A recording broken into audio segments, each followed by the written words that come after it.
আমার এই কথাগুলো শুধু ওইসব মেয়েদের উদ্দেশ্যে যারা রাস্তাঘাটে বেপরদায় চলাফেরা করো, আবার বলো বেপরদায় চলাফেরা করলে সমস্যা কি। কথাগুলো খেয়াল করবেন। একদিন একটা মেয়ে মারা যাবার পর তাকে কবর দেওয়া হয়।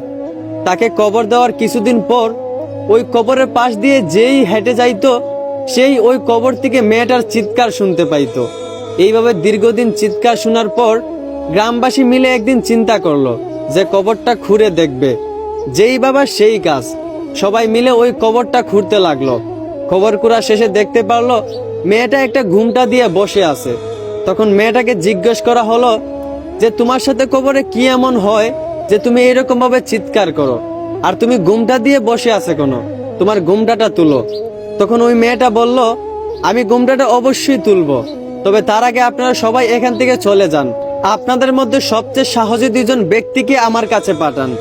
মেয়েটার কথা মতো সবাই ওই কবর থেকে চলে গেল এবং সবচেয়ে সাহসী দুইজন ব্যক্তি ওই মেয়েটার কাছে গেল।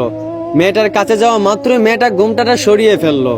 ঘুমটাটা সরানো মাত্রই ওই দুই সাহসী লোক চমকে উঠলো এবং চিৎকার করে উঠলো।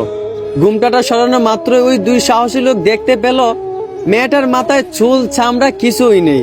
মেয়েটার মাংস আর মগজগুলো পুকে খাচ্ছে। মেয়েটার এক একটা টুট বাইম মাছের মতো ফুলে গেছে। তখন ওই মেয়েটাকে জিজ্ঞেস করা হলো যে তোমার এই অবস্থা কেন। তখন মেয়েটা প্রশ্নের উত্তরে বলল, আমি যখন দুনিয়াতে বেঁচে ছিলাম তখন আমি তেমন খারাপ কাজ কিছুই করি নাই, আমি ভালো হয়ে চলতাম।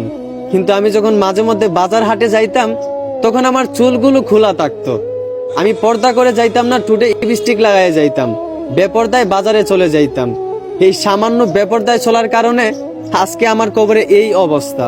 আর যারা এই ডিজিটাল যুগের সাথে তাল মিলিয়ে চলতে গিয়ে বেপরদায় চলাফেরা করতেছেন, আবার বলেন বেপরদায় চলাফেরা করলে সমস্যা কি, একবার চিন্তা করেন আপনাদের অবস্থাটা কি হবে।